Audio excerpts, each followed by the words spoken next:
It was just to keep my leg from coming out. Wow. It would just, I got pretty good at putting it on. Jessie Lee could tell you a lot about all metal implants. She got one several years ago in her first hip replacement surgery. He said that it was the one I needed, the Zimmer Durham Cup. He said what I needed to continue being a paramedic because it was, he said it would be almost impossible for it to dislocate. And I would be able to do everything I was doing before. But within months, she was having severe pain. Well, it dislocated. Complete dislocation.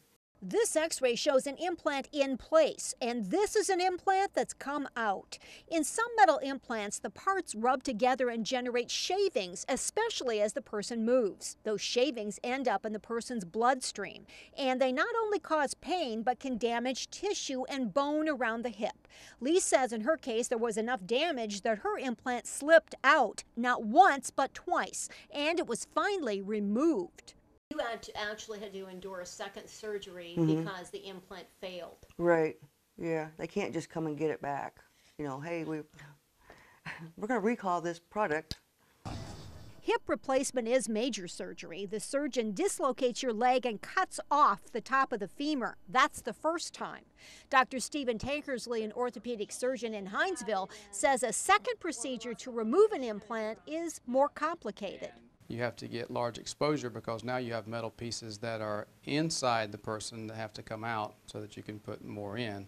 Dr. Tankersley agreed to talk to us about hip replacement, saying for the vast majority of patients, the surgery works great. So most patients get rid of their pre-surgical arthritic type pain very quickly. So part of the surgery itself is to get the correct soft tissue tension. There are a variety of implants. The one he showed me has a plastic piece that fits inside the cup that goes into the hip joint. And that becomes the new weight-bearing surface. Again, critics of metal on metal say there's no buffer, if you will, and that the metal parts rub against each other. And then this has a porous surface that allows the body to grow bone into it. Dr. Tankersley says in the procedure, the idea is that the cup that goes into the hip joint melds with your bone, which helps keep the thigh bone in place. In Lee's case, though, her doctors told her the cup was loose. And it fell out. It just fell out with one tap. If they truly tapped it out and it came out easily, then she didn't have the good bone ingrowth.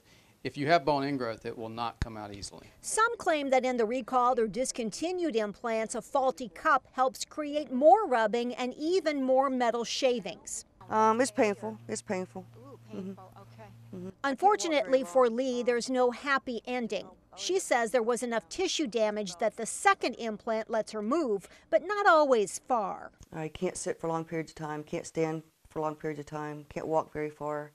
And that's just the opposite of what I used to be like. I'm not bitter. I think maybe I'm just too tired to be bitter. It's been a long road. It's been a very long road.